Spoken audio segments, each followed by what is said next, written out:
Dans cet épisode, on va aborder un des objets HTML qui est le formulaire et qui va nous permettre dans l'épisode prochain de directement ajouter un nouveau bouton ajouter au panier dans notre page produit. Cet objet HTML qu'on représente par la balise form, alors si vous ne savez pas ce que c'est qu'une balise, un objet HTML ou le HTML, c'est que vous avez sauté trop d'épisodes, je vous invite à retourner en arrière dans la découverte du back-office ou dans la découverte des langages CSS et HTML pour pouvoir avancer. Si vous ne regardez pas ces vidéos-là, dans les prochains épisodes, on va commencer à vraiment faire du développement, à vraiment faire des applications et à vraiment avancer, donc vous allez être très facilement et très rapidement le worder. Si vous avez des questions ou si vous avez des choses que vous n'avez pas compris sur ces langages ou sur ces termes, balises, attributs, etc., n'hésitez pas, rejoignez-nous dans la page Facebook, sur le groupe Facebook qu'on a créé. Il est fait exprès pour vous aider et pour communiquer et échanger avec vous. L'adresse de ce groupe est dans la description de la vidéo. Donc pour en revenir à nos moutons, l'idée aujourd'hui, c'est donc d'aller découvrir cet élément, cet objet formulaire. Ce formulaire comprend des informations. Là, en l'occurrence, on va travailler sur les produits. Donc, les informations qu'on peut retrouver, ça va être l'idée d'identification du produit pour que le serveur puisse savoir de quoi on parle. La quantité, par exemple, si on en a un ou si on en commande 40.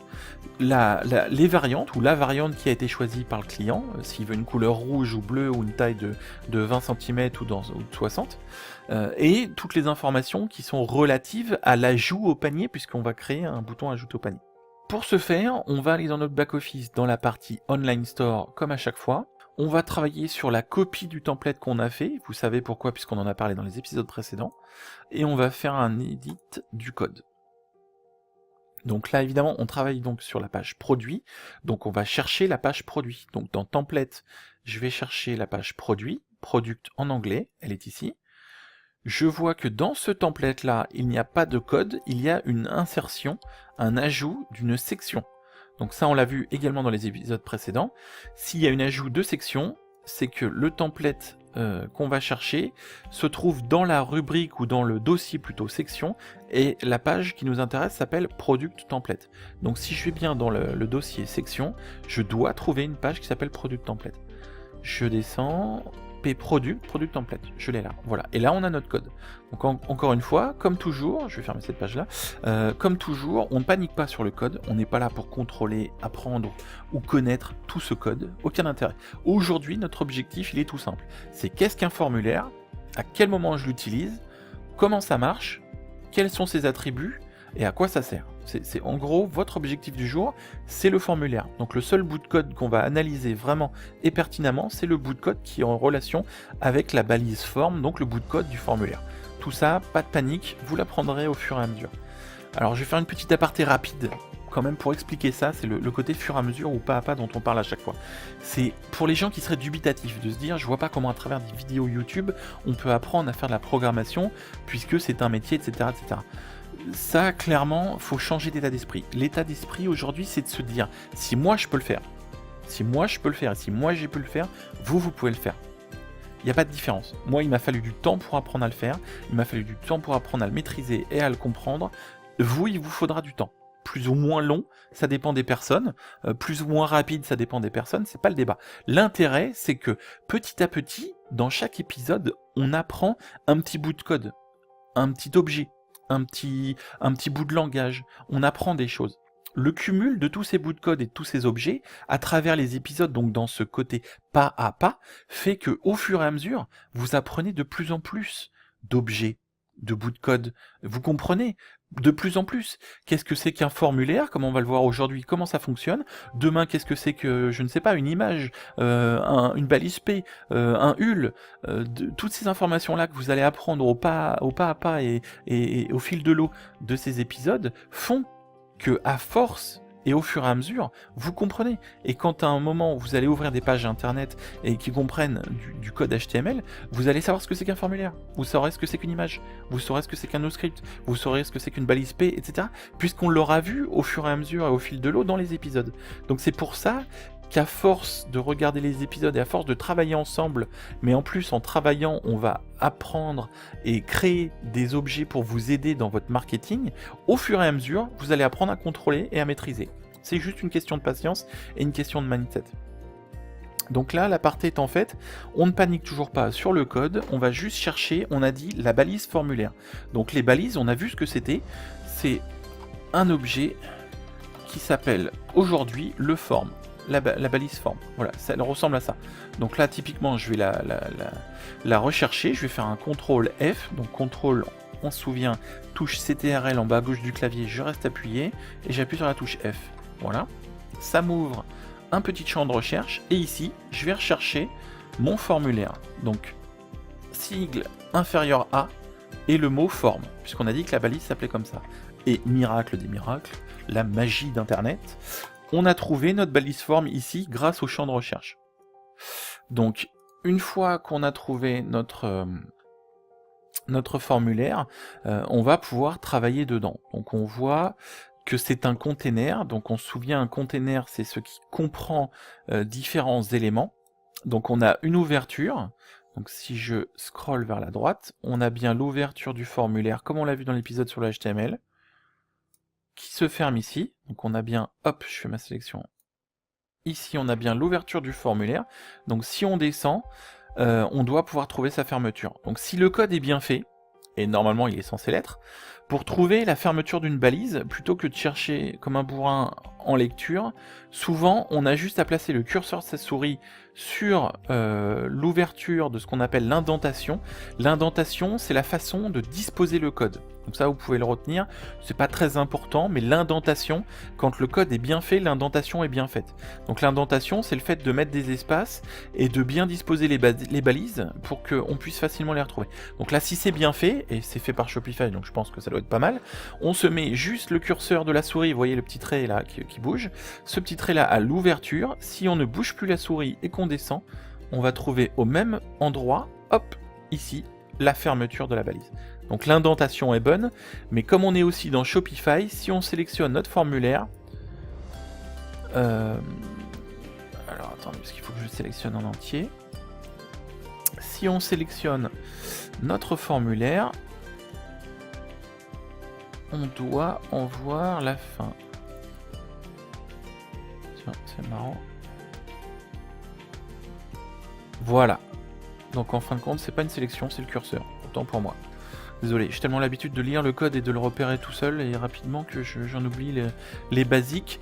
Donc en fin de compte, quand je pose mon curseur de souris, donc vous voyez ce petit truc qui clignote, cette petite barre là qui clignote, c'est là où on peut écrire, il nous affiche la fin en orange dans Shopify. Donc ça c'est plutôt pas mal. Et du coup, on voit bien qu'on a une fermeture d'une balise qui a été ouverte. Donc ça, on l'a expliqué dans l'épisode sur la HTML, je ne reviens pas dessus, mais du coup, entre cette ouverture et cette fermeture, ça comprend, et on contient du code qui est relatif au formulaire. Donc maintenant, le formulaire, pour la balise, comment elle fonctionne? On sait que les balises sont souvent fournies avec des attributs. Les attributs qui vont vraiment nous intéresser ici, c'est qu'un formulaire, comme on l'a dit, il va envoyer des informations au serveur. Donc les envoyer, c'est bien beau, mais à qui et comment? Donc au serveur, on l'a dit, c'est le à qui, mais comment et où, on l'a pas expliqué. Donc il y a un attribut qui est le action, c'est-à-dire qu'est-ce qui se passe quand je publie les informations de ce formulaire, de cet objet, où est-ce que je vais ou qu'est-ce qui se passe. Donc l'action égale carte add. Donc ça, vous n'avez pas besoin de le comprendre, de le maîtriser ou de savoir le taper, pas panique. Vous savez juste qu'on est en train d'expliquer ce que sont ces attributs et comment ils fonctionnent. Vous n'avez pas besoin de les apprendre par cœur, vous pourrez le faire par la suite et on l'approfondira peut-être un peu dans l'épisode suivant. Donc là, en l'occurrence, c'est juste expliquer ce que sont ces attributs à cette balise forme. Donc l'attribut action, c'est qu'est-ce qui se passe quand le formulaire il est publié, c'est-à-dire quand j'envoie mes données. Donc mes données sont envoyées dans la section carte, donc le panier en anglais, et la fonction add, ajouter. Donc on voit bien que là, on est en train d'ajouter au panier. Quel type de méthode? Donc les méthodes, en fin de compte, il y en a deux dans les formulaires. C'est soit je reçois, soit je publie.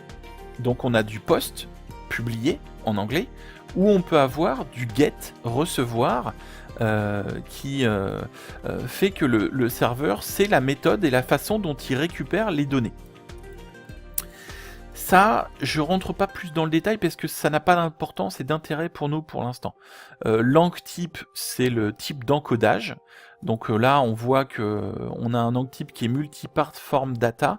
Alors c'est pareil, pas de panique, aucun intérêt pour nous à l'heure actuelle. Je vous explique juste ce que c'est que l'enctype, c'est le type le type d'éléments et de data qu'on va récupérer. Là, on est dans du multipart form data qui veut dire qu'en gros, on pourrait très bien envoyer des images ou des objets médias. Une vidéo, une image, etc., des PDF et autres. Donc en gros, il a juste été spécifié à ce formulaire que les éléments et les données qu'on va lui envoyer peuvent contenir des objets médias. Voilà, aucun intérêt pour vous pour l'instant. Évidemment, on retrouve le classique attribut classe qui est relatif à la CSS et du coup aux feuilles de style. On a, voilà. En gros, les 3-4 attributs qui sont utilisés, on peut retrouver parfois aussi des attributs comme un nom, name, avec le nom du formulaire. Mon forme, si j'arrive à taper, mon forme produit, etc., etc. Donc là, en l'occurrence, il n'y a pas d'identifiant nom. Et on a le contenu donc qui est compris dans les balises ouverture et fermeture de la balise forme. Donc voilà, en quelques minutes, on vient de comprendre en gros ce que c'est qu'un formulaire, c'est un conteneur, donc un endroit où on va stocker des données, et un bouton d'action par exemple, ou une action, comme un bouton ajouter au panier, et ce formulaire va envoyer des données donc au serveur pour qu'il puisse les traiter. Les données, on a expliqué que ça pourrait tout à fait par exemple, et simplement pour l'ajout à un panier, l'ajout au panier d'un produit, pardon, c'est la variante, l'idée du produit pour qu'il puisse être trouvé, et la quantité par exemple, ou d'autres informations. Donc si on regarde directement dans le template pour voir à peu près ce que ça donne au niveau du design, au niveau du template, pour l'occasion j'ai ajouté un produit, donc on va dans notre prévu de template, je vais fermer l'inspecteur, voilà, on voit que j'ai ajouté un produit. Ce produit, donc là je suis dans la page produit, j'ai bien un bouton Add to Cart, donc quand je clique sur l'Add to Cart, ça ajoute mon produit, comme on l'a dit, comme on le sait, ça vient d'ajouter mon produit au panier. Alors comment ça fonctionne? On l'a expliqué, il y a un bouton, un objet, pardon, un formulaire, je suis en train juste de supprimer, voilà, il y a un bouton, et donc on va voir s'il y a un formulaire sur la page produit qui permet d'envoyer les données relatives au produit qu'on est en train de visiter. En gros, c'est quand j'appuie sur ce bouton, je lui dis, et je lui envoie les informations, donc la data, le produit, c'est le produit Beau Chapeau pour Raymond, très beau titre, c'est moi qui l'ai mis, il est reconnu par un ID, il a différentes variantes, et on pourrait lui envoyer par exemple un nouveau champ, donc un nouvel endroit avec la quantité que le client veut mettre directement dans la page produit. On pourrait faire ce genre de choses là.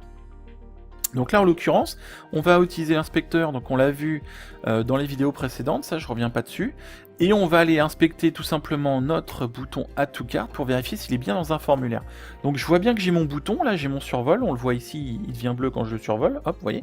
Et du coup si je regarde le code, donc j'ai mon bouton, button en anglais, et si je remonte un peu, ah tiens, miracle, un formulaire. Donc on voit bien qu'il y a un formulaire, qui comprend des informations. Par exemple, là ici on a les variantes, et donc ce formulaire, pour faire court, parce que je ne veux pas vous inonder de code, ce formulaire envoie des informations au serveur quand je clique dessus.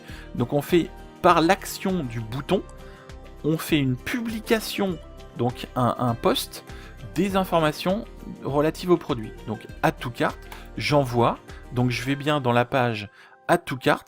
Elle était spécifiée dans mon formulaire, action, donc c'est l'endroit où je vais qui est le carte add, donc dans le panier, je vais utiliser la fonction ajouter, et du coup je vais ajouter les données qui sont relatives à mon produit. Et voilà, donc on se retrouve bien avec notre produit, la variante qu'on aurait pu choisir, et les informations qui sont relatives au panier. Donc dans le prochain épisode, on va voir comment directement maintenant ajouter un emplacement donné, un emplacement précis, qu'on aura choisi, un nouveau bouton ajouter au panier, ou acheter. Là, je vous remercie pour pour avoir regardé cette vidéo. Évidemment, je vous invite et je vous en prie, supportez-nous et aidez-nous en mettant des pouces bleus.